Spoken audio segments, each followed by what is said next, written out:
The universe is under no obligation to make sense to you. This simple yet profound statement hangs in the air like a distant star. It invites us to question everything we think we know. For centuries, humanity has stared into the great mystery of existence, armed with stories, religions, and scientific formulas. We build walls of certainty to protect us from the vast, silent unknown. But what if the purpose of our journey is not to find all the answers? What if it is to learn how to ask better questions? What if the universe isn't a puzzle to be solved, but a song to be heard? This is the starting point for a journey into the heart of what it means to be conscious, to be human, and to be a part of this grand unfolding cosmos. This journey requires guides, not gurus who demand your faith, but cartographers of the soul who offer new maps of reality. They invite you to see the world not as a solid, fixed thing, but as a fluid, dynamic process. Two such guides from our recent past are Alan Watts and Terence McKenna. They were men of different styles and different methods, yet they both pointed toward the same unseen horizon. They beckoned us to step outside the comfortable prisons of our own minds, to question the very nature of the I that does the questioning. They challenged the deeply ingrained beliefs that separate us from the world, from each other, and ultimately from ourselves. Their voices echo today, urging us to look deeper. Imagine standing at the edge of a calm lake at dawn. The water perfectly mirrors the sky, the trees, and your own reflection. It is impossible to tell where the water ends and the sky begins. This is the world that Watts and McKenna invited us to explore. It is a world where the boundaries we take for granted begin to blur and dissolve. They were pioneers, not of physical continents, but of the inner landscapes of the human mind. They sailed into the uncharted waters of consciousness itself. One with the gentle breeze of philosophy, the other with the powerful currents of psychedelic exploration. They returned with tales that continue to inspire and provoke us. Their stories are not just historical footnotes, they are living invitations. They ask us to consider that the reality we experience every day is just one possibility among many. What if the firm ground beneath our feet is really a dance of energy? What if the voice inside our head is not the absolute ruler we believe it to be? These questions can be unsettling, but they are also liberating. They open a door that leads from a small, confined room of certainty into the wide-open expanse of mystery. This is where our exploration begins, at the threshold of what we know, peering into the beautiful and sometimes frightening possibilities of what we might become. Alan Watts was a man with a twinkle in his eye. He was a philosopher who did not hide in dusty libraries or speak in complicated jargon. Instead, he spoke with the warmth and wit of a grandfather sharing a profound secret. He was a bridge, a conduit who brought the ancient wisdom of the East to the restless minds of the West. He saw that Western culture was caught in a trap of its own making. We were always striving, always chasing the future, always trying to conquer nature and control our own lives down to the last detail. Watts saw this as a great cosmic joke, a game we had forgotten we were playing. He invited us to stop fighting the river of life and learn to float. He was born in England but found his spiritual home in the philosophies of Zen Buddhism, Taoism and Hinduism. However, he never became a dogmatic follower of any single path. He preferred to be what he called a spiritual entertainer.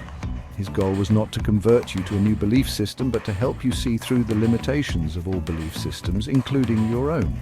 He used humor and simple analogies to dismantle the most serious and heavily guarded ideas of Western thought. He compared the universe to a grand cosmic drama, a magnificent play where each of us is a mask worn by a single divine actor. Watts taught that our anxiety comes from a fundamental misunderstanding of who we are. We believe we are separate egos, isolated islands of consciousness trapped inside bags of skin. This feeling of separation, he argued, is an illusion, a very convincing illusion, but an illusion nonetheless. He would ask, Are you a body that has a mind or a mind that has a body? The question itself is designed to make you pause, to see that the separation is a product of language, not reality. He wanted us to feel in our very bones that we're not just in the universe, we are the universe experiencing itself. You are not a stranger here. You are a feature of this cosmos, like a wave is a feature of the ocean. His lectures and books were like a gentle, persistent rain on the hard soil of our assumptions.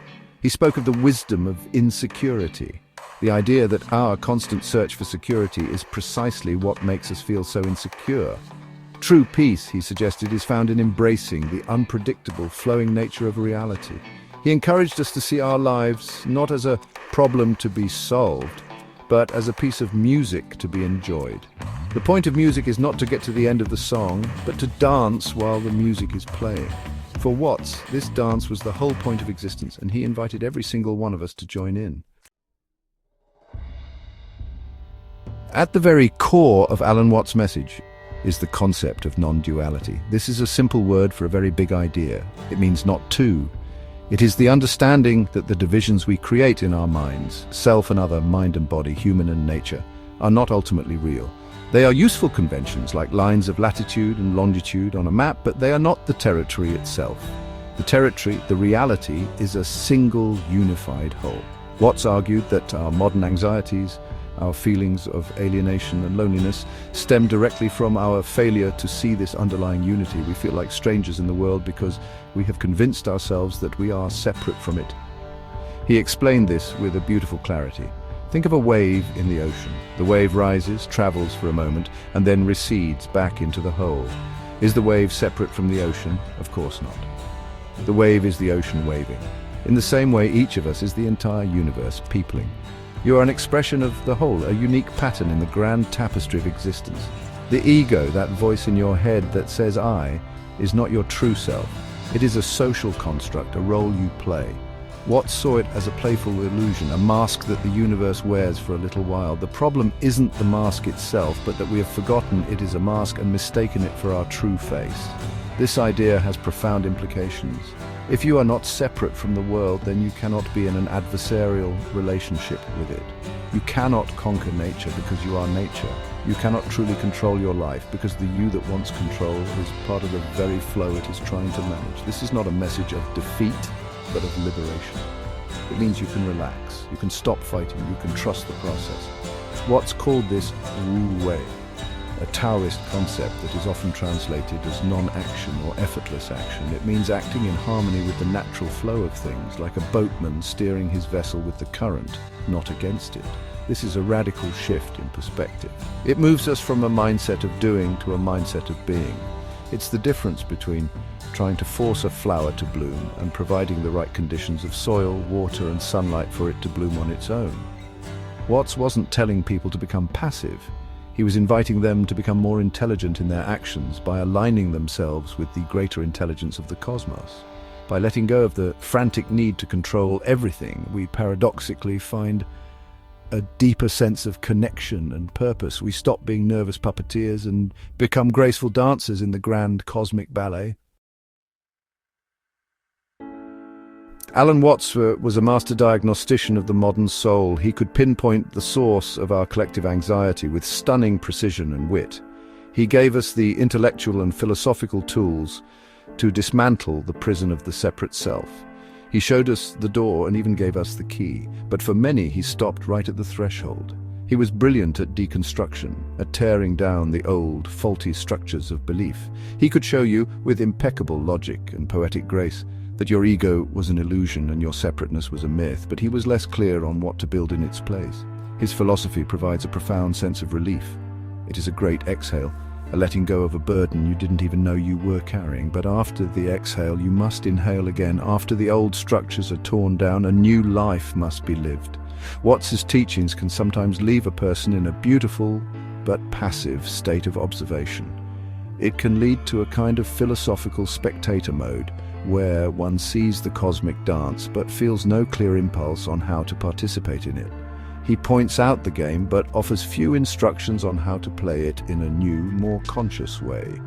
The risk is a kind of sophisticated apathy. This is not a criticism of the man, but an observation of the function of his work. His primary role was that of a liberator. He was breaking chains. Once the chains are broken, it is up to the individual to decide where to walk. For someone struggling with the rigid dogmas of religion or the crushing pressure of societal expectations, Watts was a lifeline. He provided the permission to let go. But for someone seeking a proactive path, a structured way to grow and evolve, his work can feel incomplete. It describes the destination, a state of non-dual awareness. But it offers a very sparse map of the journey itself. The question that often arises after a deep dive into Watts is, what now? I understand that I am the universe, that my ego is an illusion. I feel a sense of peace, but how do I apply this to my difficult job, my challenging relationships, my role as a parent or a citizen? Watts might say that the question itself comes from the old, striving ego, and he would be right. But we still have to live in this world. We still have to make choices and take actions. Watts helps us question the player, but he doesn't give us a new game to play. His wisdom opens the door, but it doesn't always illuminate the path on the other side. If Alan Watts was the calm, chuckling philosopher on the riverbank, Terence McKenna was the intrepid explorer hacking his way through the Amazonian jungle of the mind. He was not a man of gentle persuasion, he was a voice of radical astonishment. McKenna was an ethnobotanist, a writer, and a fiery orator who championed the use of naturally occurring psychedelic substances as tools for exploring consciousness. He did not see these plants and fungi as mere drugs for recreation. He saw them as teachers, as doorways to other dimensions, and as catalysts for the evolution of the human species. He was a modern shaman, a psychonaut, charting the invisible landscape. McKenna's journey began with a deep fascination with the unknown. He traveled the world, from the Amazon basin to the highlands of Tibet, searching for esoteric knowledge and psychoactive plants. His experiences, particularly with psilocybin mushrooms, fundamentally reshaped his understanding of reality. He came back from his inner voyages with reports that were both bizarre and brilliant. He spoke of self-transforming machine elves, of a logos, or a teaching voice that spoke in a visible, synesthetic language, and of a history that was not a straight line but a spiraling wave of novelty. His ideas were wild, provocative, and utterly captivating. He argued that we are in a crisis of consciousness because we have cut ourselves off from the visionary, mystical dimensions of experience. We have privileged the rational, ego-driven mind to such a degree that we have become blind to the magic and mystery that surrounds us. McKenna believed that psychedelics, used responsibly and with intention, could be the cure for this blindness. They could dissolve the boundaries of the ego, shatter the limitations of ordinary language, and plunge the individual directly into the oceanic mind of the planet itself. He called this the archaic revival, a return to the shamanic, ecstatic modes of understanding that our ancient ancestors knew. McKenna was a performer, a bard of the psychedelic experience. His lectures were not dry academic affairs, they were spellbinding performances, a torrent of complex ideas, strange humor and poetic imagery. He challenged his audience to take it seriously, to consider that the visions and entities encountered in the psychedelic state were not just hallucinations, but were in some sense real. He did not demand belief, but he insisted on the importance of the experience itself. For McKenna, the ultimate frontier was not outer space, but inner space, and the key to unlocking it was held not in technology, but in the ancient chemistry of the plants. Terence McKenna's core message was a powerful critique of how our reality is constructed, primarily through language. He believed that language, while a useful tool, also acts as a filter, a program that limits our perception to a very narrow band of experience. We think we are describing the world, but we are actually just talking to ourselves about our own ideas. The world is made of language, he would say. Psychedelics, in his view, were the ultimate antidote to this linguistic prison. They were deconditioning agents. They temporarily dissolved the operating system of culture and language, allowing us to perceive a more primary, more dynamic and far stranger reality. One of his most famous ideas is the stoned ape theory of human evolution. While controversial, it serves as a powerful metaphor. McKenna proposed that the ingestion of psilocybin mushrooms by our primate ancestors acted as an evolutionary catalyst. He suggested it improved visual acuity, stimulated sexual activity, and, most importantly, kick-started the development of language and self-reflection by inducing ecstatic, synesthetic, and communal experiences. Whether literally true or not, the story emphasizes his belief that our very consciousness is intertwined with the psychoactive chemistry of the natural world. We are not separate from nature. We co-evolved with its strange and powerful agents. McKenna was also deeply concerned with time and history. He developed a complex theory called time wave zero, based on the patterns of the ancient Chinese I Ching. He proposed that time is not a constant flow, but a wave of increasing novelty and complexity that is spiraling toward a point of ultimate ingression, a final singularity. He initially calculated this endpoint to be in 2012, a prediction that famously did not come to pass in the way some expected.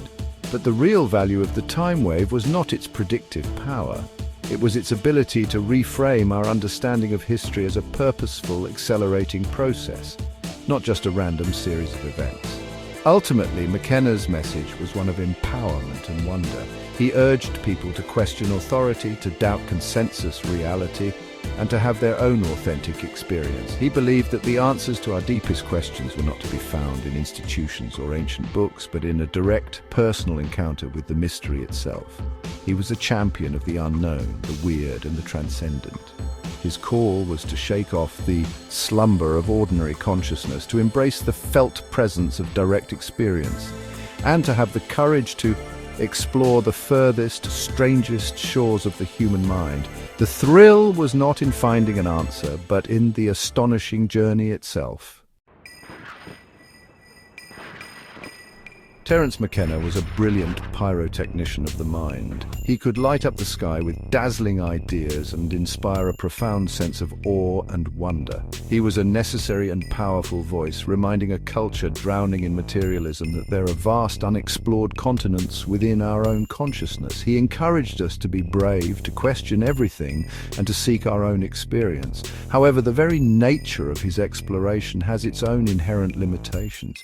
His path was one of radical deconstruction and ecstatic dissolution. It was about blasting the doors of perception off their hinges, but not necessarily about rebuilding the house afterward. The psychedelic experience, as McKenna described it, is inherently temporary and often chaotic. It can provide a glimpse of a larger reality, a profound insight into the nature of self and cosmos. But it does not, by itself, provide a stable framework for daily life. It can show you the mountaintop, but it doesn't teach you how to build a life in the valley. The challenge for many who followed his path was one of integration. How do you take the earth-shattering revelations from a 5-hour mushroom journey and apply them to your relationships, your career, and your community on a Tuesday morning? McKenna was more focused on the peak experience than the long, slow process of integrating that peak into a balanced life. Furthermore, his emphasis on the weird and the alien could sometimes lead to a form of spiritual escapism. The allure of machine elves and transdimensional travel, while fascinating, can distract from the equally profound and necessary work of healing personal trauma, developing emotional intelligence, and building healthy human communities. It is easier to get lost in speculating about the end of history than it is to practice kindness and patience with your family. McKenna opened a door to the cosmos, but for some it became a way to bypass the often difficult and messy work of being fully human right here and now. His legacy, therefore, is somewhat paradoxical. He was a fierce advocate for personal empowerment, yet the sheer intensity of his vision could be overwhelming and difficult to ground in a practical way. He inspired countless people to explore their own minds, but he did not offer a steady, repeatable method for sustainable growth. His gift was the shock, the catalyst, the shattering of old certainties. He was the earthquake that breaks up the fallow ground. But after the earthquake, other tools are needed to cultivate the soil and plant the seeds for a new way of living. He provided the explosive charge, but not the blueprint for the new structure. At first glance, Alan Watts and Terence McKenna seem like polar opposites. Watts is the serene philosopher, sipping tea in his houseboat, speaking in calm, measured tones about letting go. McKenna is the wild-eyed psychonaut, gesturing frantically, his voice rising with excitement as he describes alien dimensions encountered in the Amazon. Watts represents the path of gentle surrender, of Zen and Taoist flow. McKenna represents the path of radical engagement, of shamanic intensity and psychedelic confrontation. Watts helps you dissolve your ego with a quiet chuckle. McKenna wants to blast it into orbit with 5 dried grams of mushrooms. Yet, if we look closer, we see that they were both climbing the same mountain, just from different sides. Both men were fundamentally concerned with liberating the individual from the constraints of consensus reality. They both saw Western culture as a kind of trap that limits human potential and creates immense suffering. For Watts, the trap was the illusion of the separate ego. For McKenna, it was the prison of language and cultural programming. Both identified the same problem. We are living in a self-imposed cage. And we have forgotten that we hold the key. Their methods were different, but their goal was similar: to induce a direct experience of a larger reality. Watts used paradox, metaphor, and philosophical inquiry to guide the mind toward a state of non-dual awareness where the boundaries of the self dissolve. He wanted you to think your way into a new way of feeling. McKenna, on the other hand, advocated for a direct biochemical intervention. He believed that certain plants could bypass the intellect entirely and plunge you headfirst into the oceanic consciousness that Watts only talked about. Watts gave you a beautiful travel brochure for the destination. McKenna sold you a rocket ship ticket. The most significant difference lies in their orientation towards the experience. Watts's philosophy leads to a place of peace, acceptance, and harmonious being. It is about finding your place within the existing cosmic order and realizing you are never separate from it. McKenna's path leads to a place of awe, bewilderment, and radical questioning. It is about discovering that the cosmic order is far stranger, more intelligent, and more interactive than you could possibly imagine. Watts calms the waters of the mind. McKenna summons a tidal wave. Both are valid paths to breaking the illusion of the ordinary. The teachings of Watts and McKenna were like two powerful streams. They carved deep channels in the landscape of modern thought, clearing away old dogmas and opening up new possibilities. Watts gave us permission to stop fighting ourselves. McKenna gave us permission to explore the unknown. But where do these two streams lead? Standing in the 21st century, we can see the need for a new model that integrates their wisdom and, goes a step further. This new model can be visualized as a spiral. It is a path of development that is neither a straight line nor a closed circle. This is the idea of spiral consciousness. Unlike a linear path of progress, which suggests we leave the past behind, the spiral honors and includes everything that has come before. It revisits old themes and challenges, but from a higher level of awareness and complexity. Imagine walking up a spiral staircase inside a glass tower. You keep passing the same window, but each time you're a little higher, and your view of the landscape has expanded. This is how spiral consciousness works. It is a journey of ongoing growth that doesn't discard past experiences, but rather integrates them into a larger, more capable whole. It is a model for building a life, not just having a momentary experience. Spiral consciousness takes the non-dual awareness from Watts and the exploratory courage from McKenna and combines them into a dynamic, practical path. It accepts Watts' idea that the ultimate reality is a unified whole, but it also embraces McKenna's insight that we are active participants in an unfolding, novelty-producing universe. It is not enough to passively realize you are the ocean. The spiral asks, now that you know you are the ocean, what new and beautiful waves can you create? It is a path of conscious creation, not just passive observation or ecstatic dissolution. This model moves beyond the limitations of both thinkers. It answers Watts' "what now?" question by providing a framework for intentional growth and action. It addresses the challenge of McKenna's intense experiences by focusing on the crucial process of integration, of weaving those extraordinary insights into the fabric of an ordinary, functional, and meaningful life. The spiral is not about escaping the world or simply accepting it as it is.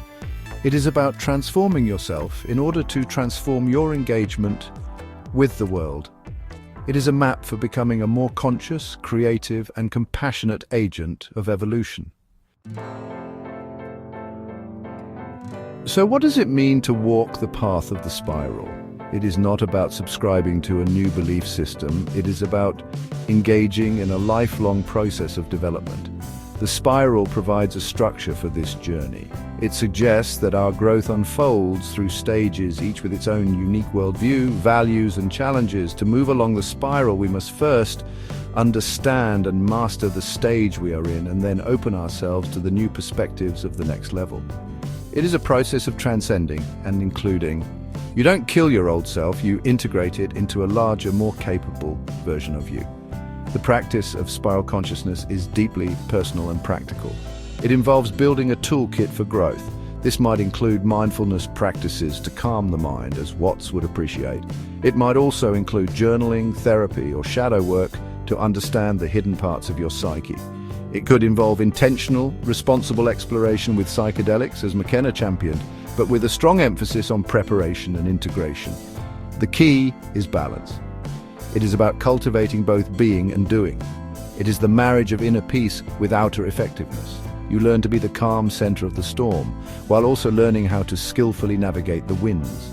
A core principle of the spiral is the idea of building a new life, not just seeking a new experience. This means applying your growing awareness to every aspect of your existence. How can you bring more consciousness to your relationships? How can you make your work a more authentic expression of your values? How can you contribute to the health of your community and the planet?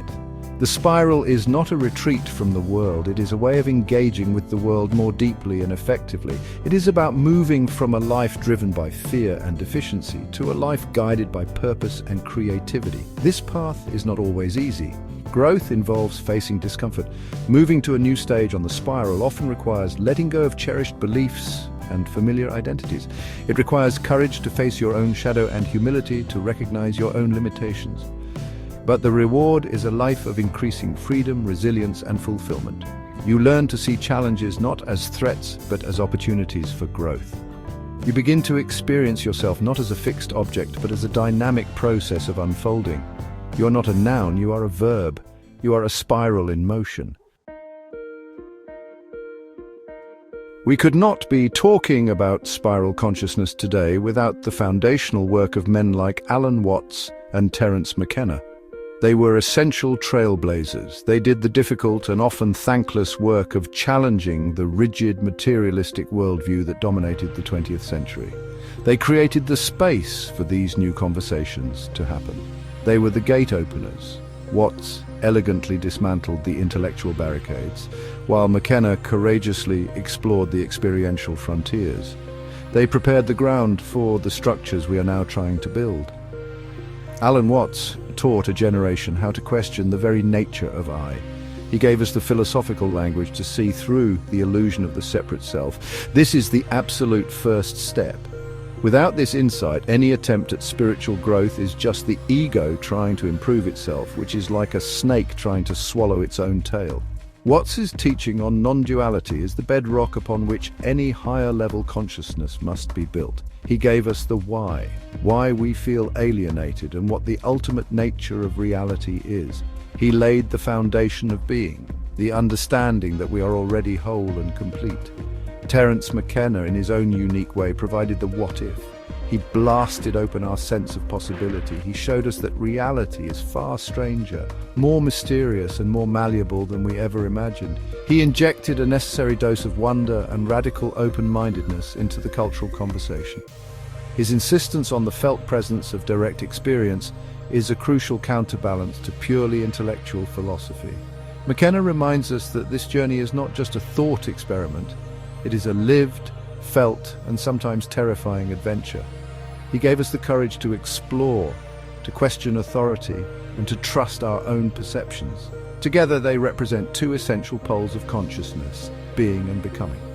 Watts grounds us in the timeless, unified state of being. McKenna propels us forward into the dynamic, novelty-creating process of becoming. Spiral consciousness is the synthesis of these two poles. It is the art of living a dynamic life of growth and creation, becoming from a grounded, stable foundation of non-dual awareness, being. Watts gave us the anchor, McKenna gave us the sails. Now with the model of the spiral, we can learn how to build the ship and navigate the vast ocean of existence. We began this journey by looking at a reflection in a still lake. where the water and the sky become one. Now we end by looking into another kind of mirror, the mirror of the self. The great gift from thinkers like Watts and McKenna was to show us that this mirror is not solid. It is a portal. It is a doorway to the cosmos that resides within you. They invited you to step through it, to dissolve the boundaries, to question the very fabric of reality. They were the voices calling from the other side, reminding you that you are far larger and more mysterious than you have been led to believe. The spiral is the next step in that journey. It is the path that begins on the other side of the mirror. It is the understanding that you are not a static reflection. You are a dynamic, unfolding process of creation. You are a living spiral of consciousness. Every experience, every joy, every challenge is a curve in your unique pattern. You are constantly revisiting the themes of your life, but each time with the potential for greater wisdom, deeper compassion, and more creative power. You are not just on the path, you are the path. This is not just a beautiful idea, it is an invitation. An invitation to see your life not as a series of random events, but as a purposeful unfolding. An invitation to stop trying to be someone else and to embrace the magnificent complex spiral that is uniquely you. Look at the challenges before you not as obstacles, but as the very curriculum your soul needs to grow into its next expression. Look at your joys, not as fleeting moments, but as glimpses of the true nature of your being. This is the work and the play of a lifetime, so take a deep breath. Feel the ground beneath your feet and the vast sky above you. They are not separate from you. The intelligence that swirls the galaxies and unfolds the fern leaf is the same intelligence that is reading these words right now. It is looking through your eyes. The mirror is gazing back at itself. The universe is not out there, it is in here, and it is spiraling through you into a future of unknown and beautiful possibilities. The next step is yours to take. The next curve in the spiral is yours to create.